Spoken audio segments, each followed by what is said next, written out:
pasarán. Guerra de clases y un paso atrás. Prolecul fue el movimiento artístico, cultural y político que nació en la ex Unión Soviética. Se trata de una abreviación del término cultura proletaria, y su propuesta estética estuvo basada en la promoción de las manifestaciones artísticas elaboradas por la clase trabajadora. Bienvenidas, bienvenidos, bienvenides a Prolecul, el podcast artístico-cultural más rojo de la red, una iniciativa de la Unión Revolucionaria de Trabajadores del Arte, URTARTE. Camaradas, bienvenidos acá a un episodio nuevo de Prolecul. Esta ocasión vamos a hablar de lo que callamos los marxistas.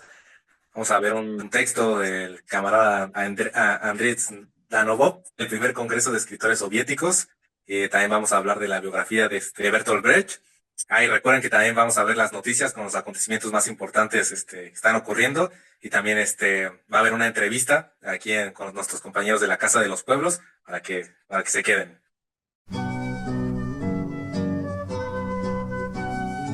Cápsula biográfica.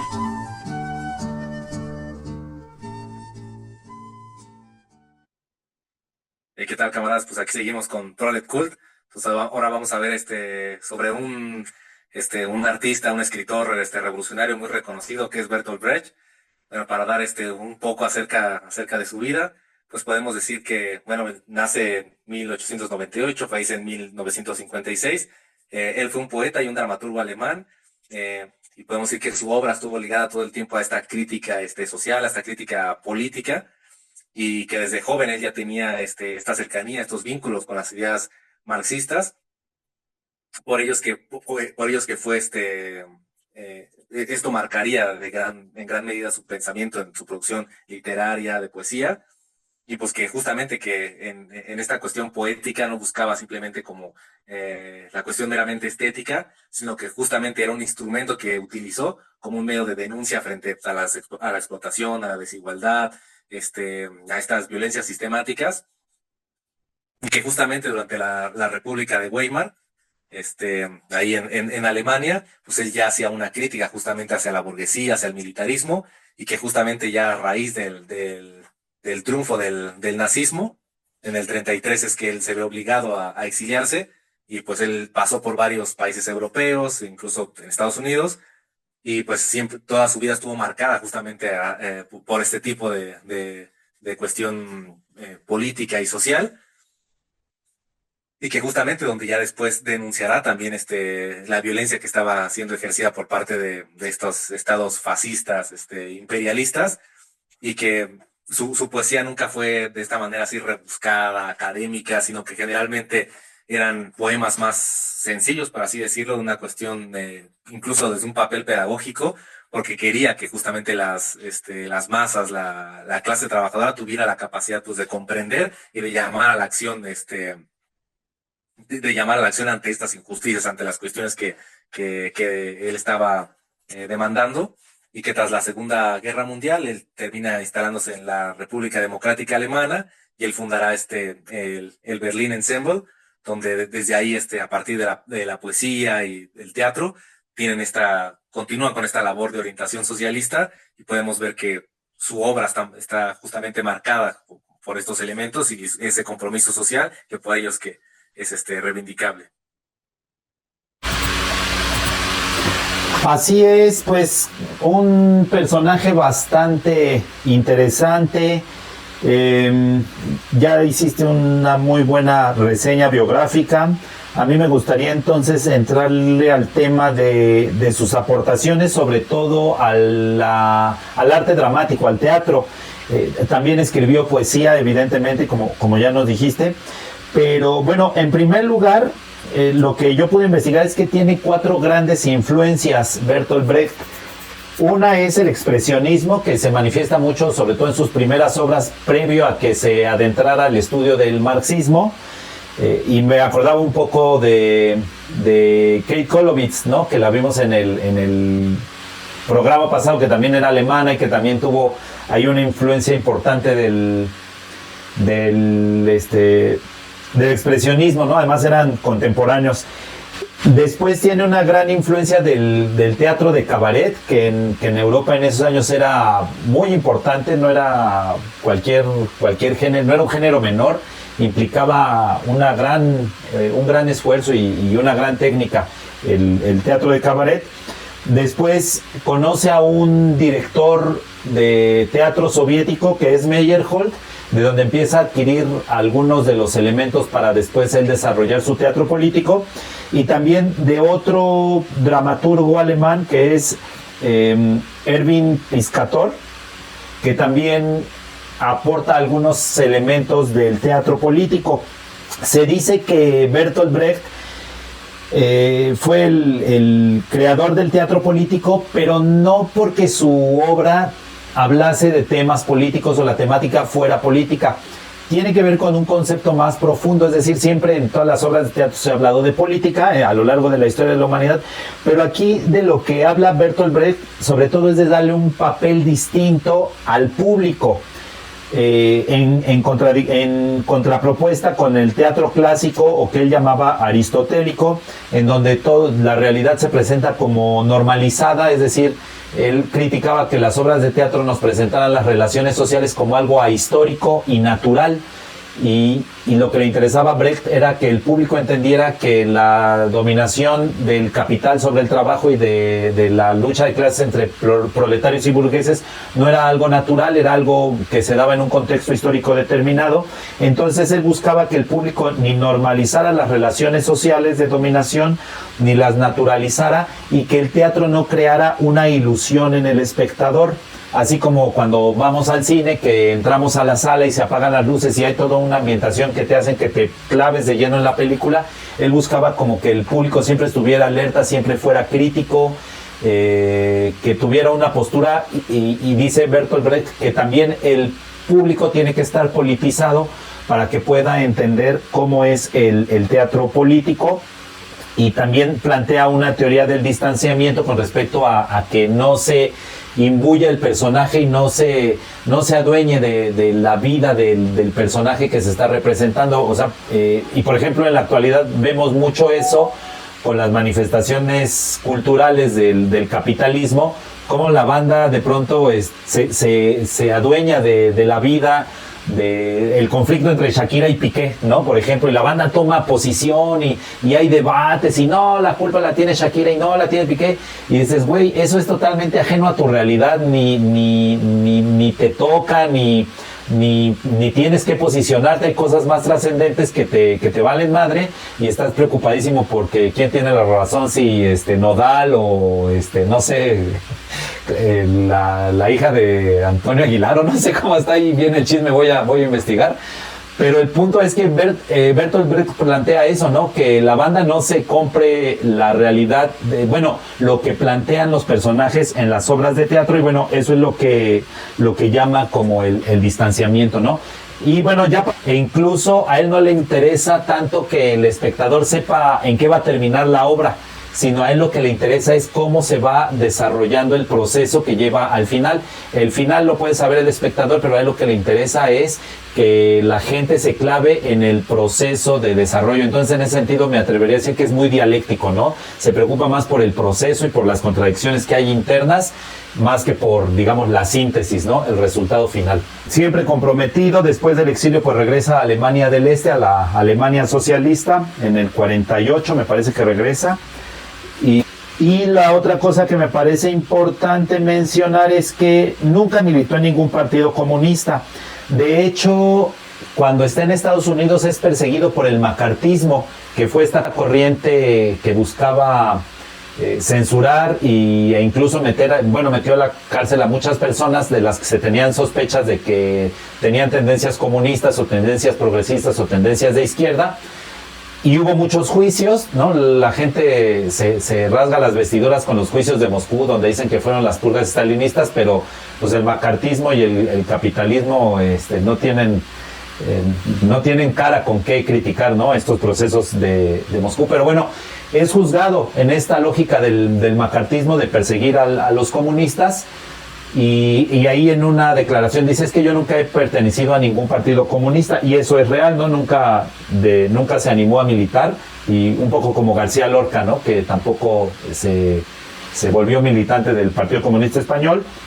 Pero bueno, la Unión Soviética le da la medalla de la paz Stalin, después de que regresa de su exilio en el 48, poco antes de morir.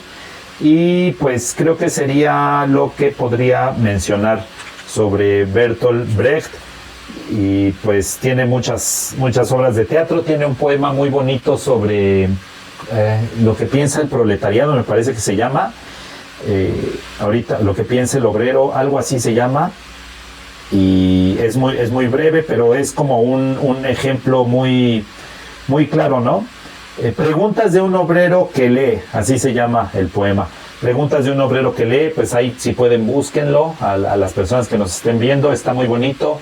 Tiene varios poemas con respecto al proceso de emancipación del proletariado. Si me permiten, puedo leer brevemente cómo empieza el poema. Dice: preguntas de un obrero que lee, de Bertolt Brecht. ¿Quién construyó Tebas? Las 7 puertas. En los libros aparecen los nombres de los reyes. ¿Arrastraron los reyes los bloques de piedra? Y Babilonia, destruida tantas veces, ¿quién la volvió siempre a construir? ¿En qué casas de la dorada Lima vivían los constructores? ¿A dónde fueron los albañiles la noche en que fue terminada la muralla china? La gran Roma está llena de arcos de triunfo. ¿Quién los erigió? ¿Sobre quién triunfaron los césares? Etcétera, ¿no? Es como esta idea de que la historia, como dicen ustedes en su rola, la historia es nuestra y la hacen los pueblos, ¿no? Entonces, bueno, cerraría con eso de Bertolt Brecht y que se acerquen a su literatura, a sus obras, a su poesía.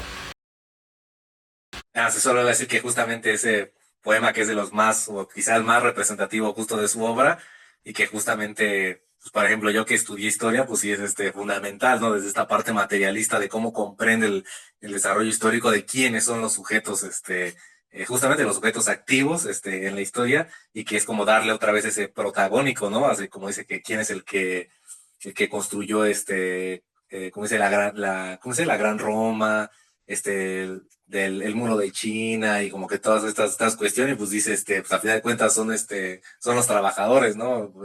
O llámeles como quieran, pues en ese entonces los plebeyos, los esclavos, siempre ha sido como estas clases desfavorecidas, y ahí es pues sí, como que nada, como remarcar que justamente ahí se ve expresada esta visión materialista de la historia.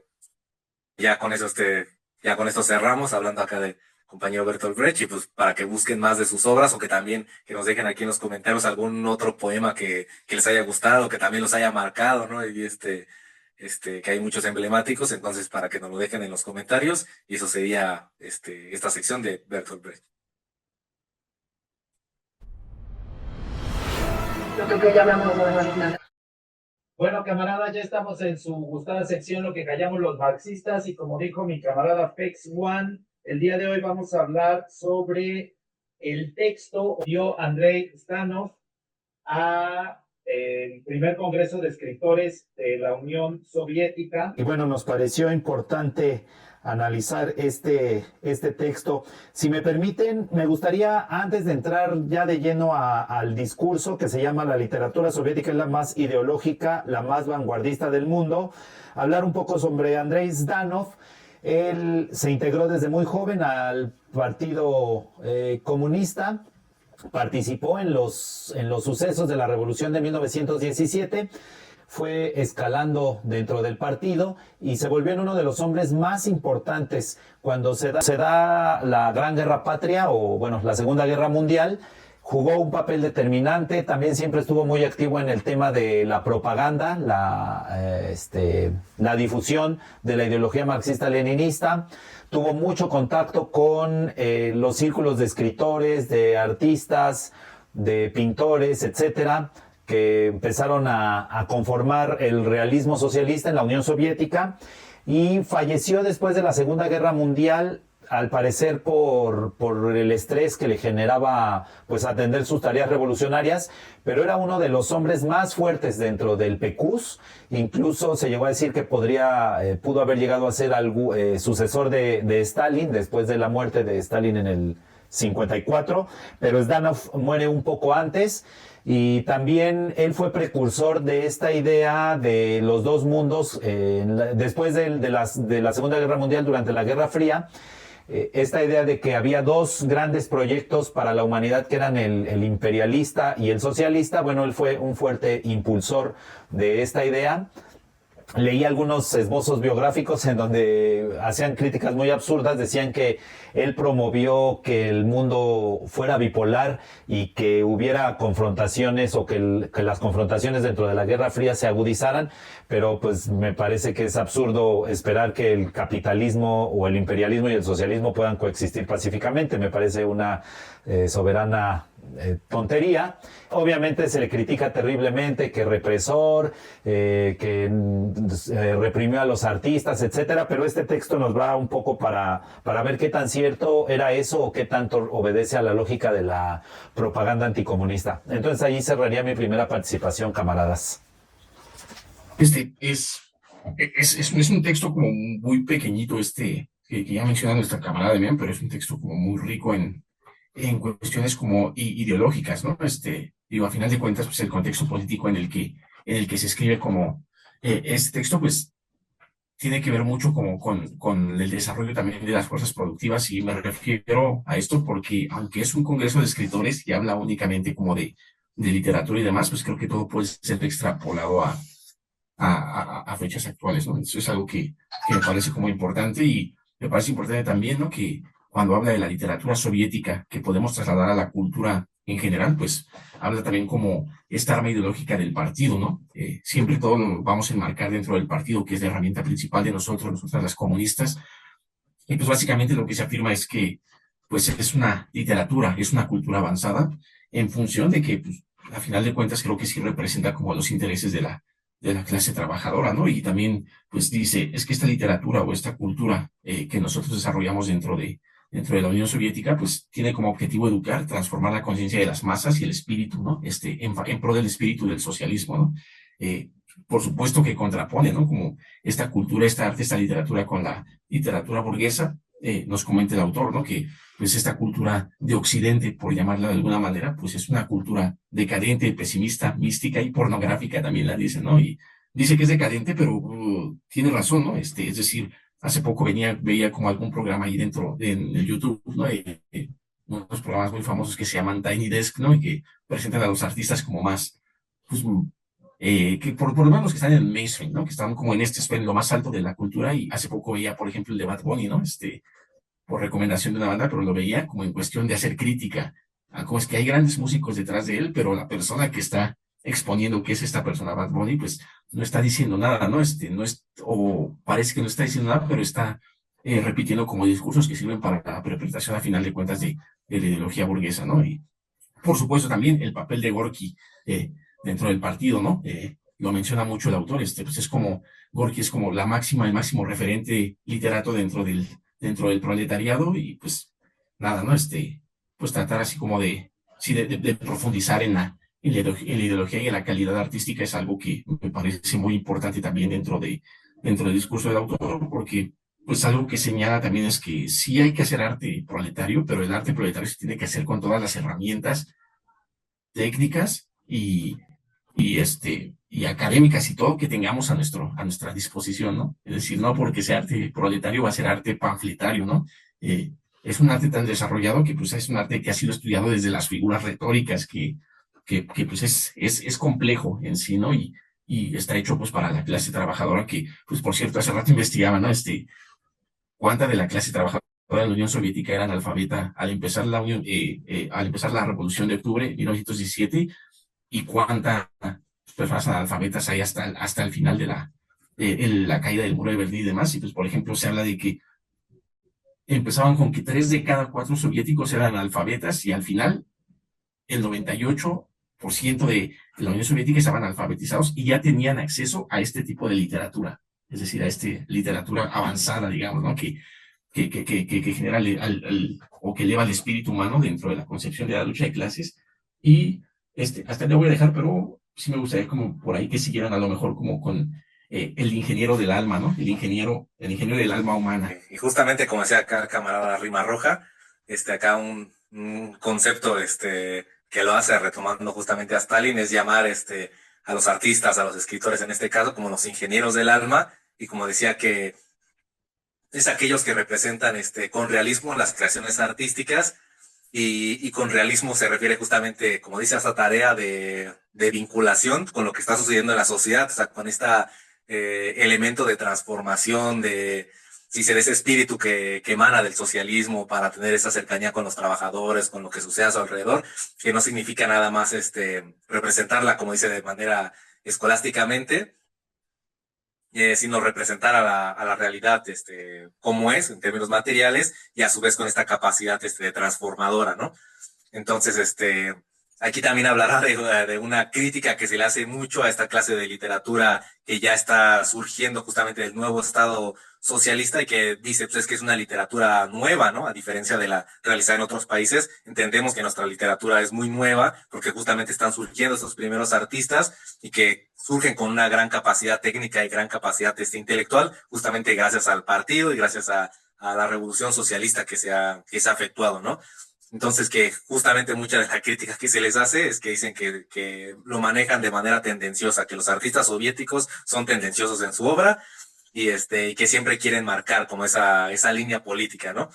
Entonces, es algo que incluso ya habíamos visto en otros textos, por ejemplo, en el de Lenin, que también Lenin ya hacía esa crítica que decía en cuanto a las cuestiones tendenciosas.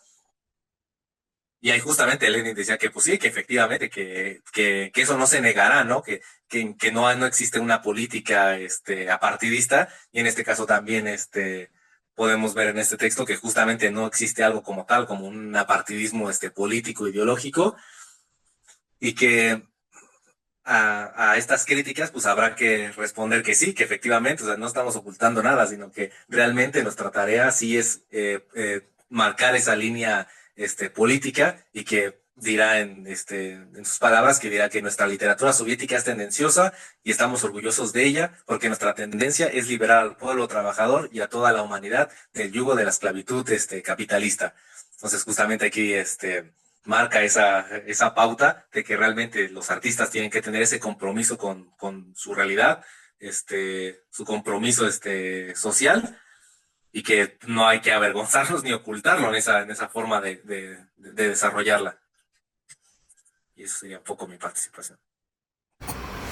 Bueno, pues a mí me gustaría solo reafirmar lo que ya se dijo respecto a que efectivamente nuestro arte responde a un contexto político, social, económico, responde a nuestra historia personal, el hecho de que nosotros decidamos estar organizados en un colectivo marxista-leninista como es Urtarte, evidentemente va a influir en nuestro trabajo artístico, que fue lo que ya se dijeron, y lo que decía Rima Roja con respecto a esta frase de Stalin que dice que los escritores y los artistas son ingenieros del alma humana, y el mismo Zdanov responde, ¿qué significa eso? Y responde, significa, en primer lugar, que debes conocer la vida para poder representarla con realismo en las creaciones artísticas, para no representarla escolásticamente o sin vida, ni simplemente como realidad objetiva, sino más bien como realidad de un desarrollo revolucionario, ¿no? Es un poco lo que se mencionaba. Y bueno, sí, ya se dijo, ¿no?, que es un arte tendencioso, como cualquier arte que tiene una tendencia, tiende hacia una postura ética, política, histórica, etcétera. Pues el realismo socialista no iba a ser la excepción, y tenían que enarbolar esa postura política. Y pues a mí el texto es breve, pero me llama la atención tratando de traerlo al presente para que sea no nada más un ejercicio de análisis histórico, sino nos dé herramientas para el presente.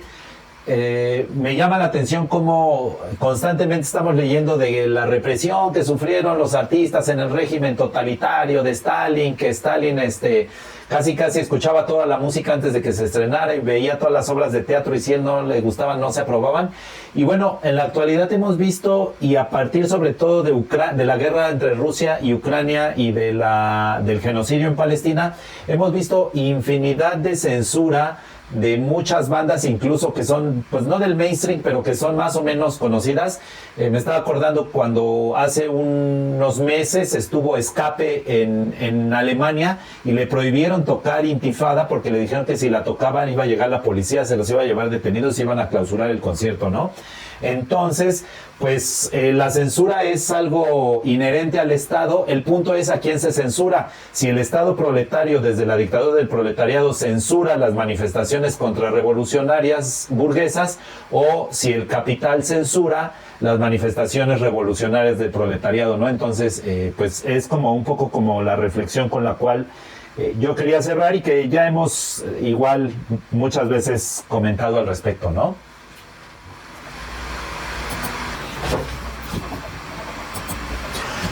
Bueno, pues si no hay más, es un texto breve, sustancioso, da para el análisis, digamos, muy puntual. Entonces, pues esto fue la cápsula de Lo que callamos los marxistas. Analizamos hoy el texto de Andrei Zhdanov, el discurso que da en el primer Congreso de Escritores Soviéticos, y seguimos adelante con Prolet Cult, el podcast artístico cultural más rojo de la red.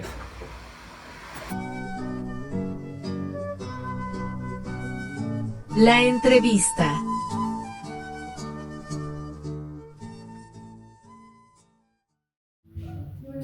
Hola, yo soy Anselma Margarito de la comunidad otomí residente en la Ciudad de México. Hola, Anselma, nos da mucho gusto estar el día de hoy aquí en la Casa de los Pueblos. Muchas gracias por el espacio para la entrevista que estamos haciendo para nuestro programa de Prolet Cult. Bueno, pues lo primero que nos gustaría saber es por qué la comunidad otomí y otros grupos, otras etnias o pueblos originarios han decidido tomar este espacio. Pues bueno, nuestra lucha es por una vivienda digna.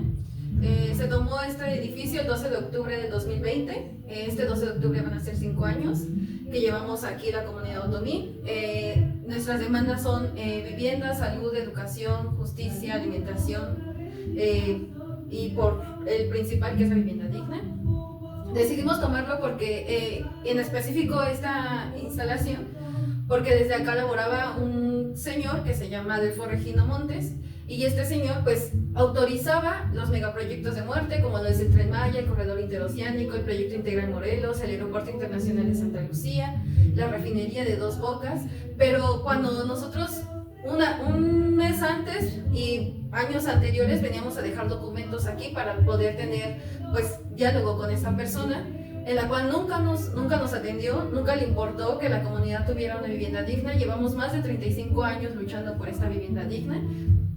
Y pues bueno, lo principal es eso, que no nos volteaba a ver, que este mal gobierno no volteaba a ver a los pueblos y comunidades indígenas, y que pues para voltear a vernos, para escucharnos, para ser atendidos, decidimos tomar este edificio. Muy bien.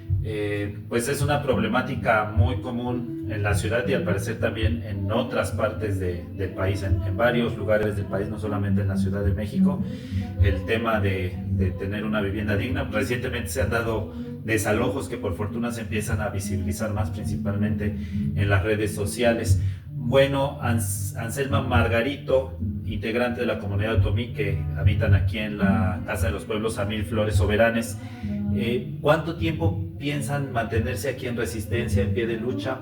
¿Tienen como Pues no tenemos como tal un tiempo, porque pues no nos han atendido la demanda de la vivienda digna, y nosotros pues no tenemos un techo donde vivir, ¿no? Somos aquí, vivimos 50 familias y ninguna de las familias pues tiene un techo. Nuestros hijos aquí se sienten cómodos, tienen mucho espacio, pueden jugar en donde sea. Si es necesario quedarnos aquí más tiempo, lo vamos a hacer.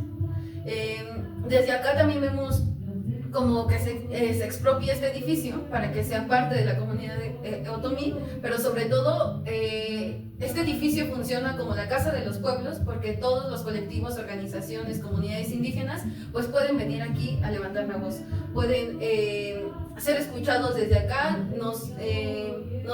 Tanto nos ayudan a nosotros porque nos acuerpan, pero tanto como es eso mismo, ¿no? La solidaridad, un espacio donde puedan llegar estando aquí en la ciudad, porque en esta ciudad es muy fea, o sea, todo es muy caro, las rentas son muy caras, ¿no? Entonces, los colectivos, organizaciones, comunidades, pues vienen acá pues ya sea a darles hospedaje, lo que necesiten, a levantar la voz también. la Casa de los Pueblos para eso sirve, ¿no? Pero también, pues esto mismo, ¿no? No tenemos este tiempo porque terminó una administración, empezó otra nueva administración y sigue lo mismo, no nos han resuelto nuestra demanda de la vivienda digna, pero sí entregan departamentos a otros pueblos y comunidades para hacer creer que entonces sí apoya a las comunidades indígenas, ¿no? Cuando desde acá lo vemos, la comunidad otomí no tiene un techo donde vivir. Y es por eso que vamos a cumplir 5 años este 12 de octubre, que para los de arriba es el Día de la Raza, es el día en donde se conquistó 2 mundos, ¿no? Pero nosotros decimos que no es cierto, ¿no? Que los pueblos y comunidades indígenas seguimos levantando la voz, seguimos en resistencia, seguimos en rebeldía, y que a 5 años hemos logrado esta autonomía, hemos logrado el que no necesitamos de un gobierno para que podamos las comunidades indígenas levantar la voz y sobre todo pues ser escuchados. Así es importante lo que mencionas sobre la Casa de los Pueblos, porque en este momento pues estamos en uno de los espacios que nuestros camaradas de la otra rima poco a poco han ido acondicionando para que funcione como un estudio de grabación, para generar contenidos digitales, etcétera. Y bueno, estamos aquí haciendo uso del espacio, y lo cual pues agradecemos mucho esa solidaridad, y es importante, ¿no? Tanto acuerpar su lucha y su resistencia como pues aprovechar estos espacios que finalmente son del pueblo, son de la clase trabajadora, no son del Estado. Y bueno, tienes razón, ¿no? El 12 de octubre es el inicio más bien de un proceso colonialista, de saqueo, de genocidio incluso, ¿no? Muy bien, para ir finalizando, mi estimada Anselma Margarito, integrante de la comunidad otomí, ¿qué te gustaría decirle a las personas que puedan ver este video, al pueblo, a la clase trabajadora, a las personas de a pie que también padecen de estas condiciones capitalistas de violencia, de opresión? Pues decirles que nos organicemos, que estemos unidos, que entre más seamos, vamos a hacer esa piedra en el zapato ahora de Claudia Sheinbaum, pero sobre todo esa piedra en el zapato que les lastimará para siempre, ¿no? Pero también decirles que seamos empáticos, que nos solidaricemos, que escuchemos, que veamos la otra realidad, veamos, ya sea, para que veamos la otra realidad tenemos que enfrentar a veces estas mismas cosas, ¿no? Pero sobre todo, vayamos a las comunidades indígenas, conozcamos la lucha, conozcamos el por qué se rebelan, el por qué son rebeldes, por qué siguen resistiendo, ¿no? Seamos empáticos. Acá a nosotros, los pueblos y comunidades, nos discriminan por nuestro color, por nuestra lengua, por nuestra vestimenta. Nos dicen que somos revoltosos, que venimos aquí a invadir su ciudad, ¿no? Entonces, más bien que seamos empáticos, escuchemos a los pueblos y comunidades indígenas, solidaricémonos, acuerpemos y sobre todo, pues, resistamos, sigamos resistiendo y sigamos organizándonos. Ok, muchas gracias, Anselma Margarito, integrante de la comunidad otomí aquí en la Casa de los Pueblos, Samir Flores Soberanes. Muchas gracias por el espacio, por el tiempo y por tus palabras. Muchas gracias.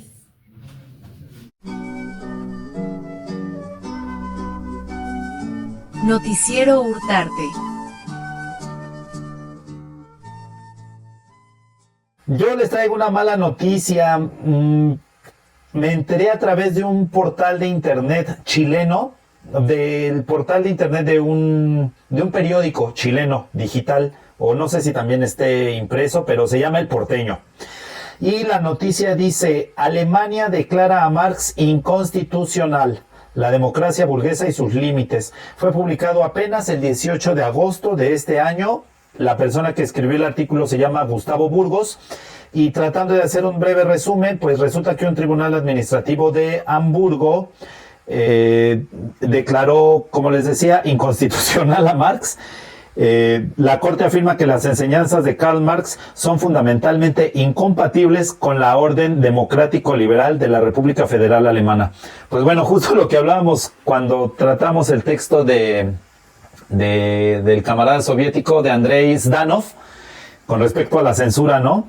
Es paradójico porque hay una asociación cultural que se llama Escuela Marxista de Política y Cultura, a la que la han tachado de ser una organización de extremismo de izquierda. Imagínense si nosotros estuviéramos en Alemania, yo creo que, bueno, la tachan de extremismo de izquierda.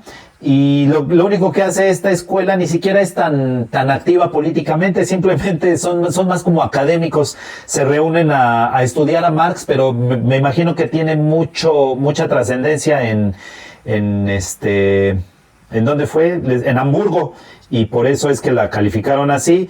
Y bueno, después hace un análisis con respecto a cómo el capitalismo se blinda desde los órganos legaloides, desde la legalidad constitucional, para declarar que el marxismo y la dictadura del proletariado atentan contra la democracia liberal. Y bueno, esto siempre resulta un boomerang porque pues solo genera críticas, ¿no? Creo que es más conveniente de pronto para la burguesía y para el capitalismo invisibilizar, no hablar de algo, que censurarlo, porque cuando lo censura generalmente genera como hasta morbo, ¿no? A veces. Entonces, más bien, cuando simplemente dejas de mencionarlo, es más fácil que la gente lo borre, ¿no? Digamos, del pensamiento colectivo. Y pues bueno, además se da en un contexto de ascenso de grupos de ultraderecha con características fascistoides, como en Italia, la propia Alemania, donde ha cobrado o ha ganado muchos votantes los partidos de ultraderecha, etcétera, ¿no? Hay varios lugares de Europa en donde la ultraderecha se ha reconstituido y se ha fortalecido, evidentemente también acá en América Latina. De hecho, el domingo que hubo elecciones en Bolivia, pues el MAS, adiós, ¿no? El movimiento hacia el socialismo ya, bye. En fin, pero pues me llamó la atención, nos compartió la nota un profesor de la UACM, y dije, bueno, pues esto lo voy a tratar en el noticiero de Prolet Cult. Eso es lo que yo quería informar, camaradas. Bueno, camaradas, pues por nuestra parte eso es todo en una edición más de su podcast favorito, el más rojo de toda la red, Prolet Cult. Esperemos que pues haya sido de su interés, esperemos que puedan compartir dentro de sus espacios de lucha, pero sobre todo también esperamos que pues nos nutran con comentarios, con propuestas aquí. Ya saben, pueden dejar como sus perspectivas, nos pueden decir en qué podemos mejorar y qué temas también les gustaría que habláramos referente al arte, ¿no? Entonces, pues nos vemos la próxima, sus camaradas Demian, el Flex One y el Rima Roja. Nos vemos la próxima y salud y revolución para todos y todas. Camaradas, esto fue Prolet Cool, el podcast artístico-cultural más rojo de la red. Si eres una persona con conciencia de clase, esperamos que esta iniciativa llevada a cabo por la militancia de Hurtarte haya sido de tu gusto. Si eres una persona clasista, conservadora y reaccionaria, esperamos que nuestro programa haya sido de tu disgusto. Agradecemos enormemente su atención y compañía. Por favor, no se olviden de dar clic a la campanita, comentar el video, regalarnos un like y compartir con sus camaradas para llegar a más personas. Les esperamos en la siguiente emisión de Prolet Cool, el podcast artístico-cultural más rojo de la red. Yo no me escondo en silencio porque de verdad es como soy Luis Gata. Yo he aprendido